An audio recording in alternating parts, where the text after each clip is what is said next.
Good morning, everybody. As we go to the Chitas of today we're holding, today is Thursday, we're holding the fifth reading, which is in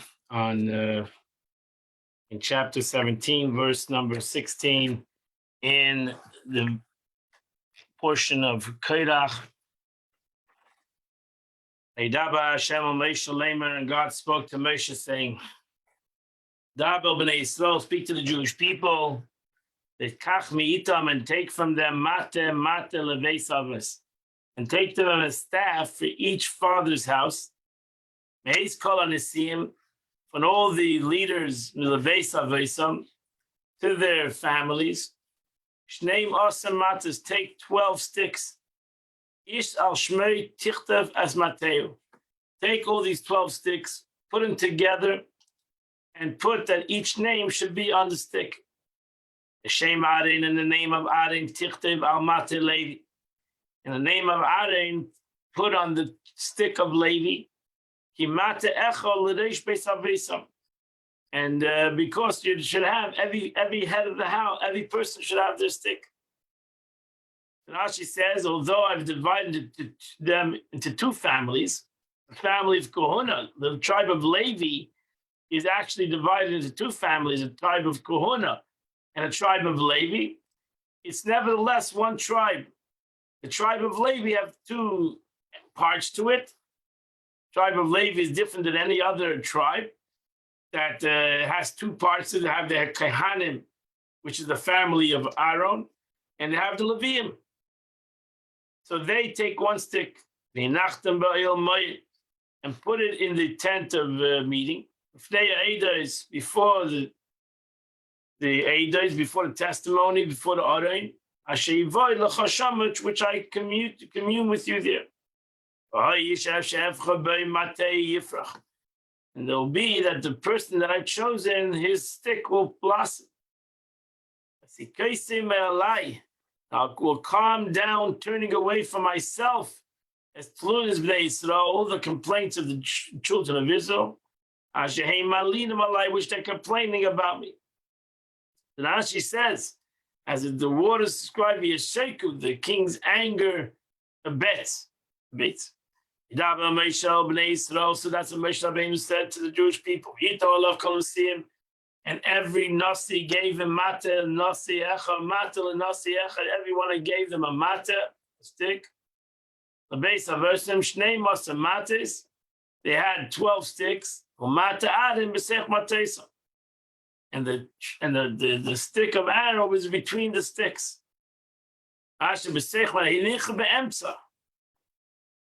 He put it in middle. He didn't put it at the end closer to the Arein. He said put it in the middle. So people shouldn't say, oh, he put it closer to the Shechina, he put it closer to God. That's why it blossomed. And Moshe put these sticks before God. In the tent of meeting. The next day, on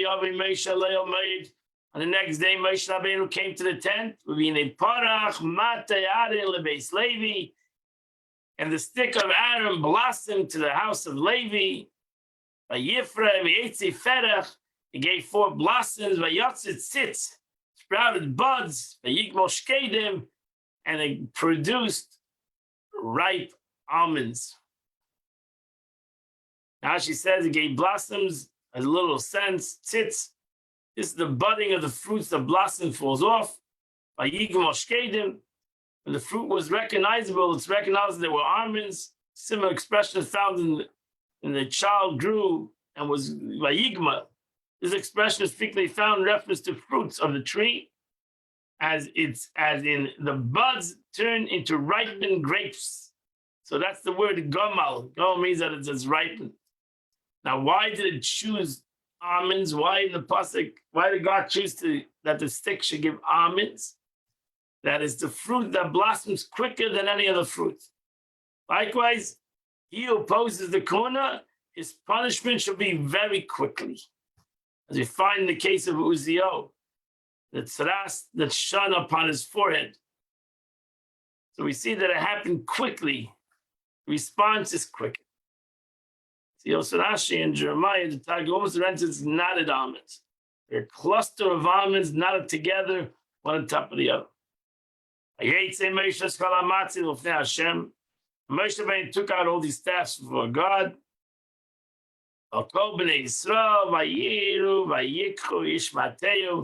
And they saw and they took each one their staff.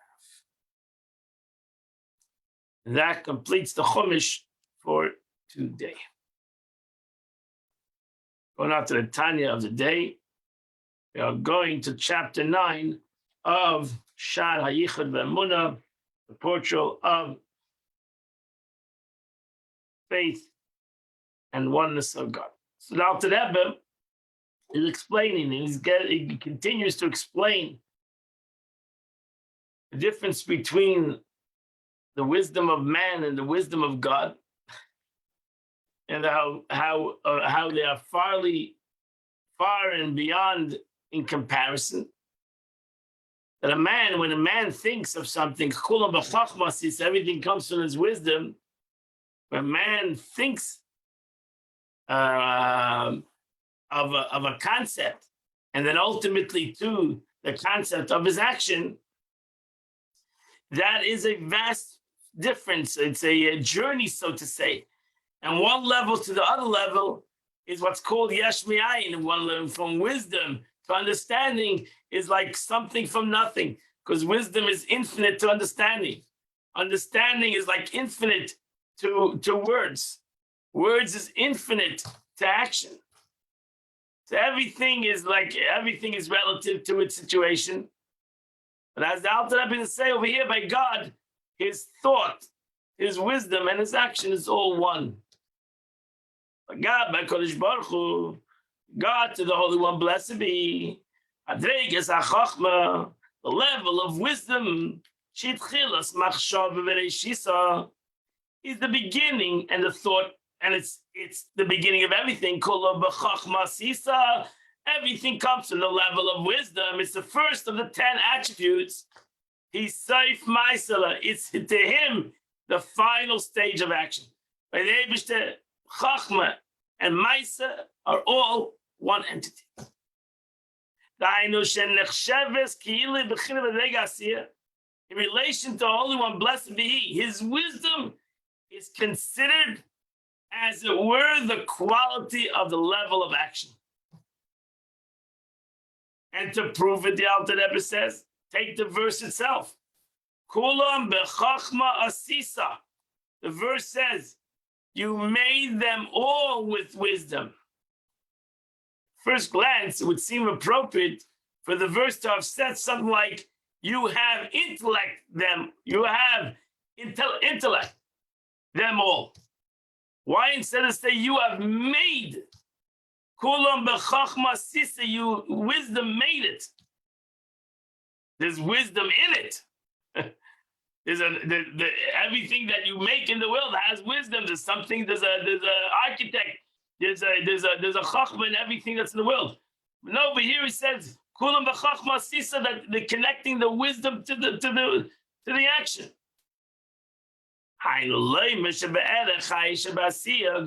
That is to say, wisdom relative to him is as a quality of a life force and a physical and a material action in relation to the quality of life force of wisdom. By God, the concept of action and the aspect of wisdom are all one, all the same. But by humanity, itself is totally different. By humanity, wisdom is the beginning of everything. Wisdom is far beyond the concept of action. Wisdom is much greater in depth, in quality, in quantity. Meaning life force of physical is incompatible lower than wisdom. So to us, everything is the opposite, which is the source of life. But wisdom is no comparison to the life force within the level of speech. Which the words of speech is nothing incomparable to levels of thought. Shukain, which the levels of thought is nothing. Like Abechayis Amidashabem is nothing. I was going through just what we said yesterday already. So the level of speech is nothing to the level of thought. The level of thought is nothing to the emotion that's in that thought. Or as explained earlier, all letters of thought emanate from some emotion, which brings them into being, so that the individual concerning should think of these particular letters. Clearly, the life force of these letters of thought bear no comparison to the life force of the emotion whence the letters can emanate.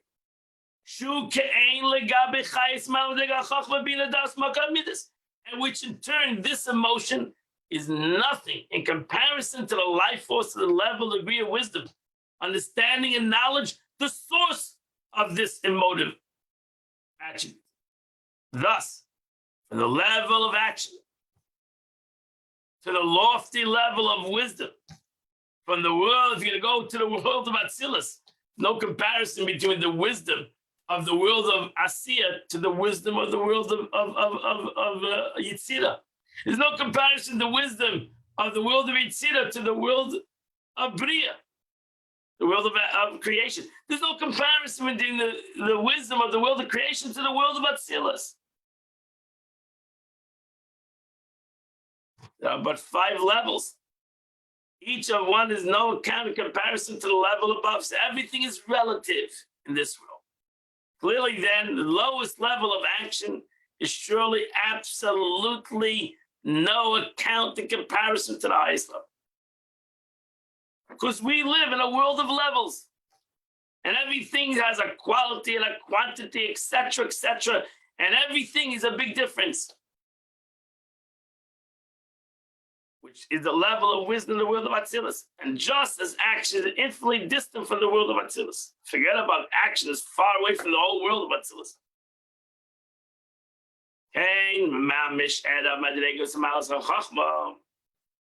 So exactly, so the quality of the level of wisdom in the beginning and the source life of all the worlds. Forget about the next world, all the worlds. For we're speaking here in the spheres of Chachma, the world of Atzilus, the world of emanation, which is the source of all the entire world of Atzilus, the highest of all the worlds as such. It is also the source of all worlds below. Now, this level of wisdom is as nothing. Now you go to the Chachma, so we make a big deal of Chachma Atzilus. We make a big deal of wisdom of the world of Atzilus, beginning of creation. The first verse in the Torah, they started, the Alter Rebbe said in the last week's, in yesterday's in the 7th chapter, in 8th chapter, that Bereshis bara Elokim, Bereshis, with wisdom, the first verse in the Torah, with wisdom God created the whole world. What is Bereshis in comparison to God? What is Chachma of the world of emanation in comparison to God?